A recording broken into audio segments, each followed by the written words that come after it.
Hi guys, I'm back. Actually, I took a long break. It was sabbatical hiatus. Some personal things were happening in the life, so I took a break. And after this hiatus and a small break, I decided to come back. And let me start from where we left. We're talking about body parts related vocabulary, sentences. So, we discussed about hair, everything related to hair. Now, after hair comes head, that is, we talked everything about hair. Now, next part is head. अब बहुत सारी चीज़ें ऐसी होती हैं head. अब sir head में क्या है? अब सरदार बहुत सारे शब्द आते हैं मन में. तो सबसे पहले हमने बोला हेड से रिलेटेड क्या क्या होता है.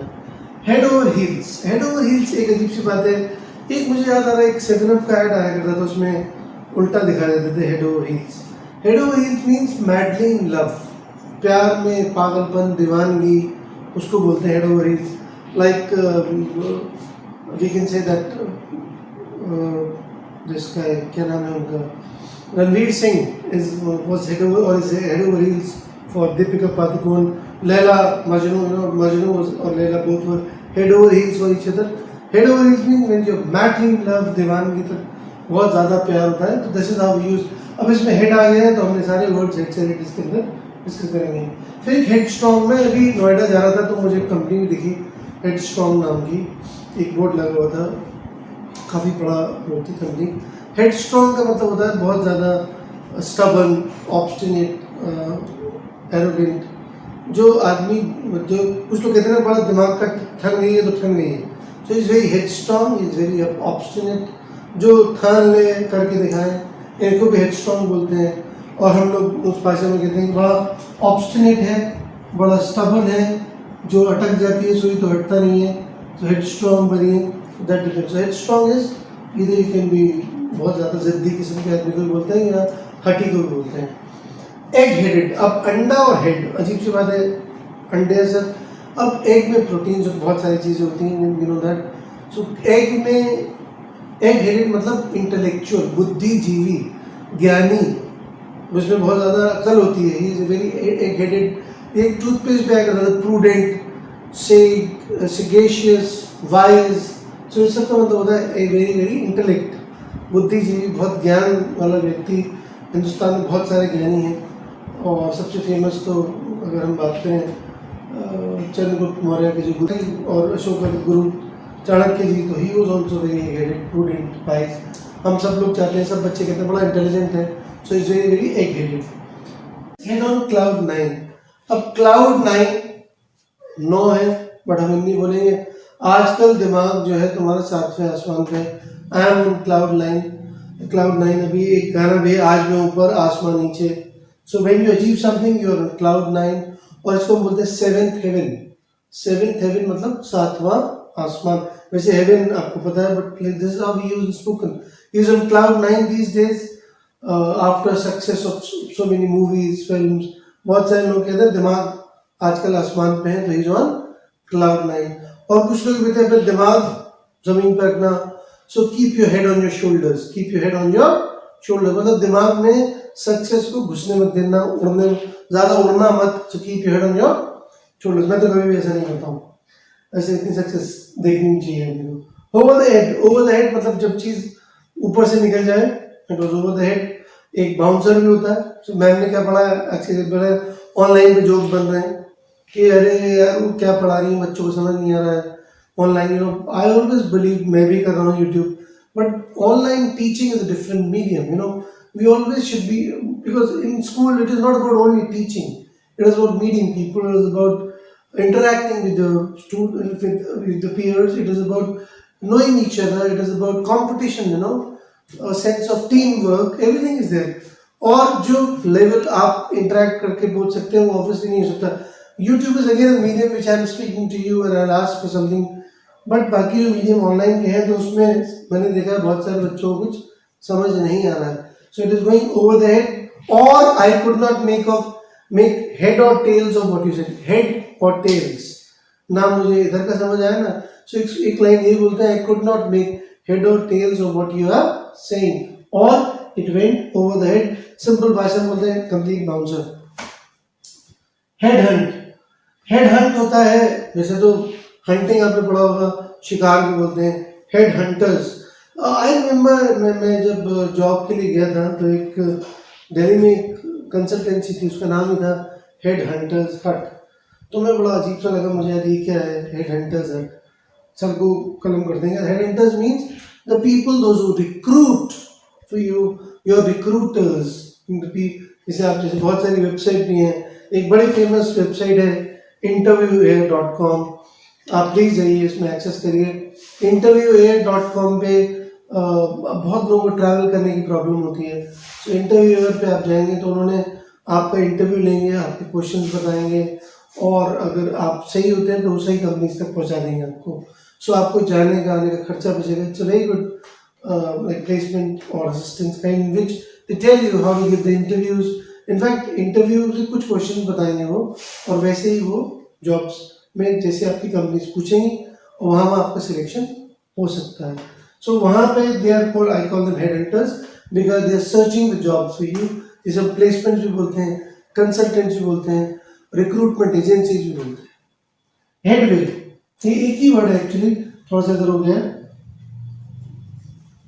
हेडवे, हेडवे का मतलब होता है success. I want to make headway in life, for my headway I want to learn English, may you get your headway, success इसको हम बोलते हैं, अकम्प्लिशमेंट भी बोलते हैं। So headway is used for, अब हेड से इन सब में कहीं ना कहीं हेड आएगा। हेड एंड शोल्डर्स, अब मैं हेड एंड शोल्डर्स का ऐड नहीं कर रहा हूँ because they are not paying me. And head and shoulders एक शैम्पू भी आता है। Head and shoulders over means, this is how it is used. Head and shoulders over is classmates. Head and shoulders means superior and above. You want to enhance your communication because you want to be head and shoulders over your batchmates, over your peers, over your colleagues. That is what Amitabh Bachchan is, head and shoulders over all the stars. I'm not denying all of it, but he is over and above. जो आप आगे जिंदगी में आगे number one के लिए we use head and shoulders. These head and shoulders means superior and above. So that is why we use how head and shoulders. Head start. मैं cricket देखता था तो पहले ओवर में 15 रन 20 रन कहते थे commentators, it is a head start, jump start भी बोलते हैं। जब एक बहुत अच्छी शुरुआत होती है उसको हम बोलते हैं इट वाज हेड स्टार्ट और it was a jump start. Like आप पहले दिन गए और आपको बड़ा अच्छा प्रमोशन हो गया या आपको कुछ सैलरी इंक्रीमेंट हो गया या इंसेंटिव मिल गया, so you always call it is a head start. Movie पहले दिन में हिट हो जाती है, बहुत अच्छा कलेक्शन आता है, it is a head start for the career for the movie. Hit the nail on the head, hit the nail on the head. अब नेल का हेड क्या होता है, सही निशाने पे मारना चीज को, लाइक बिंगो जिसे हम बोलते हैं। Like mister I remember KBC में कभी कोई आंसर ठीक होता है, so you hit the nail on the head, that means it is perfectly 100% correct. So hit the nail on the head. अभी मेरे कैमरा पर्सन ने बोला सर आप ये भूल गए, तो मैं बताता हूँ। स्टोक द हेड मतलब सर पे आप कुछ मारना, सर पे जोर डालना, सर खुजाने को बोलते हैं stroking the head, stroking the beard, that is what we use जब हम कोई चीज सोचते हैं। अहेड ऑफ टाइम्स, अब मैं एक आपको एग्जांपल दूंगा, इसमें आपको पूरा चीज क्लियर हो जाएगी। एक बड़े famous musician R D Burman साहब, बर्मन दा बोलते हैं, उनका म्यूजिक हमेशा समय से आगे था, अहेड ऑफ टाइम्स। कुछ लोग होते हैं जो आगे सोच पाते हैं, जिनका विजन होता है, जो कोई चीज़ क्रिएट आज करते हैं और वो फ्यूचर तक चलती रहती है, that is called he is ahead of times. So कई क्लासिकल फिल्म्स होती हैं जो कई बार उस वक्त नहीं चलती, जैसे लम्हे एक पिक्चर थी, but it was ahead of times, बाद में बहुत एक कल्ट क्लासिक फिल्म बन गई। सो कोई भी चीज़ जो समय से आगे होती है और which is keeping in mind future generation और उनको अच्छी लगती है, जैसे आज भी चुरा लिया है तुमने म्यूजिक एक है, वो आज भी हिट है, so that is we call it is ahead of times. Okay, head is blocked, the head is blocked, मेरा सर बंद हो गया। कुछ लोग बोलते हैं, कल मेरे एक फ्रेंड से बात हो रही है, मेरा बस अब दिमाग बंद हो गया, my head is completely blocked, I am not able to think. जब आप बिल्कुल सोचना समझना बंद हो जाए, आपको समझ नहीं आया मैं क्या करूं, that is called head is completely blocked. और एक होता है ब्लॉक हेडेड, जिसे हम कहते हैं बेवकूफ, डिम विट, कम अकल आदमी, he is a block headed nincompoop. एक वर्ड और होता है, मैं आपको अजीब सा लग रहा होगा आपको, कैसे अजीब से वर्ड, पूप लिखते हैं, बट निनकम्पू और निनकम्पू डिमविट, विट होती है अकल और डिमविट मतलब उसमें कम अकल होती है। सो निनकम्पू और डिमविट और ब्लॉक हेडेड इज बेवकूफ आदमी जिससे कम अकल होती है। पिग हेडेड भी इज लाइक हेड स्ट्रॉन्ग, मैंने यहाँ बोला था। So pig headed is very stubborn, obstinate, जिसको बात अटक गई, हटे नहीं अपनी बात से, that is called. So head से, अगर आपको कोई भी और चीज़ पूछनी है तो आप मेरे कमेंट बॉक्स में ले सकते हैं, मैं आपको आपका आंसर उसको दे दूंगा। हम लोग सिंपल बात नहीं, हेड से रिलेटेड बातें नहीं जान पा रहे हैं, इतनी सारी वोकैबुलरी हमारे पास रहती है पर हम उस पर ध्यान नहीं देते हैं। So this is what we call learning is all about. तो बहुत रिसर्च के बारे में करें, एंड प्लीज मैं शुरुआत में तो बोल नहीं पाया, फिर से बोल रहा हूँ, अगर आपको अच्छा लगे सो प्लीज फैला दीजिए इस वीडियो को जितने। हाँ ऑफकोर्स, अब आप सोचोगे हमें तो फायदा होगा, बिल्कुल मेरे फायदे के साथ साथ आप औरों का फायदा भी सोचिए, क्योंकि उनको बहुत सारी चीजें सीखने को मिलने वाली है, right. So please like, share and subscribe. मैं एंड में फिर रिपीट करूंगा, right. Next, brain you know, ये किसकी सोच है, ये किसका ब्रेन चाइल्ड है बोलते हैं। This is the brain child of whom? Brain child मतलब जिसने उस बात, who is the architect, who is the engineer of किसी चीज को सोचने वाला, उस सोच को कंसीव करने वाला, उसको बोलते हैं ब्रेन चाइल्ड। इसमें लिखा नहीं है, आप नोट कर लीजिएगा। ब्रेन स्टॉर्मिंग, हम लोग कई बार जब कंपनी में बैठे होते हैं, लोग कहते हैं यार आपस में बैठ के खूब आपस में सोचो हम क्या अच्छा कर सकते हैं। So let's do a bit of brain storming. Brain storming अपने अपने दिमाग को जोर डाल के कुछ चीज आउट ऑफ द बॉक्स चीज सोचना, कुछ क्रिएटिव चीज आना, ब्रेन स्टॉर्मिंग करते हैं, सोचते हैं इसे और अच्छा। ये भी ब्रेन स्टॉर्मिंग के बाद मैंने ये लेसन बनाया है। रेक द ब्रेन्स, कई बार टीचर कुछ पूछ रहे थे बच्चों से, बच्चों सोचो और क्या हो सकता है, दैट इज रेकिंग द, मैं सोच रहा हूँ, thinking, that is I am racking the brains, दिमाग पे जोर डालना। ब्रेन टीजर्स भी वही होते हैं जो ऐसी एक्सरसाइजेस, ऐसे रिडल्स जिनसे आपको कुछ बार बार सोचने को मिले। ब्रेन टीजर्स, क्वेश्चंस भी आते हैं कि कई बार पहेलियां पूछी जाती हैं, they are called brain riddles भी बोलते हैं मैम। टैक्स द ब्रेन, अब इनकम टैक्स सुना होगा, जीएसटी सुना होगा, बट ये आ गया tax the brain. Sir brain पे भी कर लगाते हैं क्या? No, taxing the brain is दिमाग चाट गया, अरे वो आज आया मेरा दिमाग चाट गया, he taxed my brain, he literally taxed my, it was brain taxing, मेरे दिमाग में दर्द कर गया। So that is what we use, it is how. कई बार बहुत चाटू सेक्शन होता है, उसमें लोग बोलते हैं बहुत दिमाग खा गया, that is taxing the brain. Not out the brain, किसी मैं तुम्हारा कहते हैं खोपड़ा खिला दूंगा, तुम्हारे सिर पे मारूंगा, ऐसा दिमाग खराब ठिकाने ले आऊंगा, I will knock out your brain, I will knock out the brain of you. Hare brain, मैंने पिछले वाले उसमें बोला था, एक्सरसाइज होती है, it was useless, nonsense, eyewash, आएगा भी, आई में भी, so that is we call hare brain. And brain drain, पीछे बड़ा पिक्चर भी आई थी स्वदेश, बहुत सारे लोग बाहर जाने को, इसे हम हिंदी में बोलते हैं प्रतिभा पलायन। जब कोई टैलेंट यहाँ से छोड़ के बाहर चला जाता है, डॉक्टर्स, इंजीनियर्स, हमारे बहुत सारे लोग होते हैं, तो हमें ब्रेन ड्रेन रोकना चाहिए, हमें उनको फैसिलिटीज, इम्यूनिटीज देनी चाहिए ताकि वो भी बाहर ना जा पाए, और जैसे ऐसे ब्रेन है वो इंडिया में रहें, so that it can be utilized for India. So brain drain is used for that. सर में दिमाग होता है, उसके बाद आता है माथा। हम लोग इंडियन कल्चर में होता है पाए लागू, पैर छूता हूँ, उसके लिए हम बोलते हैं काव टाव।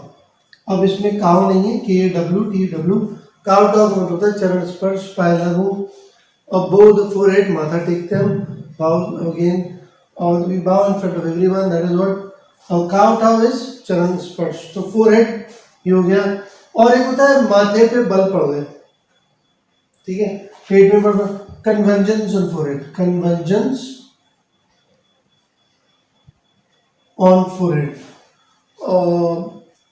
उसके माथे पे शिकन नहीं थी, there was no sign of tension, we can use this, there was no sign of panic on his face, no sign of panic, forehead, माथा है तो मैंने बोल दिया।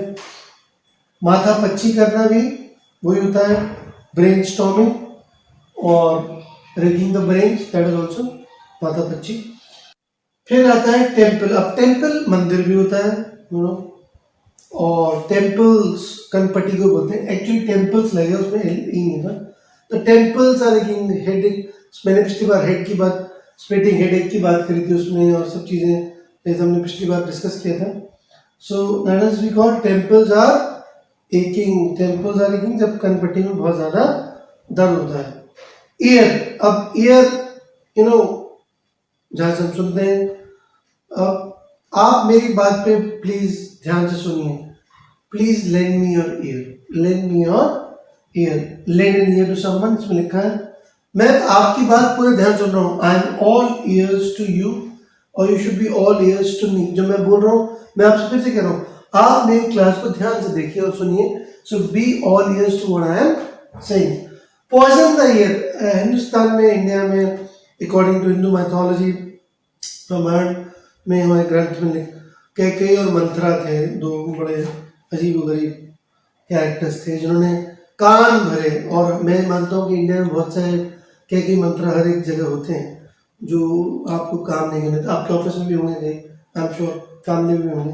सो वो हमेशा कान भरता रहता है, ही और she poisons the ear, to poison the ear, किसी की कान भरना, किसी के कान में हमेशा गलत गलत बातें डालते रहना। तो उसको हम ये भी कहते हैं कि आगे आएगा वैसे टीथ में, to put the dragon's teeth. So put the dragon's teeth मतलब नफरत के बीच बोना, कि मैंने आपसे कुछ करा नहीं बट आपने उसके ऑफिस में जाके, जिसे हम कहते हैं तुमने मेरी इधर की उधर कर दी, बिच अराउंड बोलते हैं आजकल की लैंग्वेज में। बट पॉइजन नहीं होता है जब दूसरे को पता ना चले और आप धीरे धीरे कान बढ़ता है। तुम्हारी कान पे जू नहीं रही थी, मम्मी कई बार बोलती हैं तुमने ये नहीं किया, तुमने वो नहीं किया, ये करो वो करो। So you always turn deaf ear to me. Turn deaf ear to me मतलब इस कान से सुना और इससे निकाल दिया, तो फर्क। कुछ लोग कहते हैं तभी दो कान दिए, इधर सुनो इधर से निकाल दो, राइट। मैंने बता चुका हूँ आपको। हार्ड ऑफ हियरिंग, सर मुझे ऊंचा सुनाई देता है, थोड़ा जोर से बोलिए, I am hard of hearing. और जो आदमी बिल्कुल नहीं सुन पाता उसको हम डेफ बोलते हैं। डेफ एंड डम होता है जो गूंगा, म्यूट भी बोलते हैं। सो दैट इज व्हाट, जिसको कान से बिल्कुल सुनाई ना दे, हार्ड ऑफ हियरिंग, और बिल्कुल सुनाई दे deaf. Ear piercing, ear piercing मतलब कान में लोग लड़कियां अक्सर करवा लेते हैं, आजकल तो ऐसे होता है, ट्रेंड में भी है। सो दैट इज, और कान में खुसखुसाहट या ना कुछ बोलना, that is called whispering in the year. Stop whispering, class में मैथ भी कहती है stop whispering in the class, हल्के काना फूसी करना, दैट इज कॉल्ड। और एक होता है कान का कच्चा, इसे हम बोलते हैं क्रेडुलस, नाइव, जो आदमी दूसरे की बात में जल्दी से आ जाए, जैसे भोला, लल्लू, रूबी, बहुत सारे वर्ड्स होते हैं। सो कान का कच्चा। और एक होता है कान एट दिए, जैसे कई बार होता है पेरेंट्स पहले करते थे, अब तो खैर कुछ नहीं करते हैं, डांटते भी नहीं, डांट भी नहीं सकते। So that is call it कान मोरना। Tweak the hair, tweak is pull, to tweak the ear, that is called tweak the ear.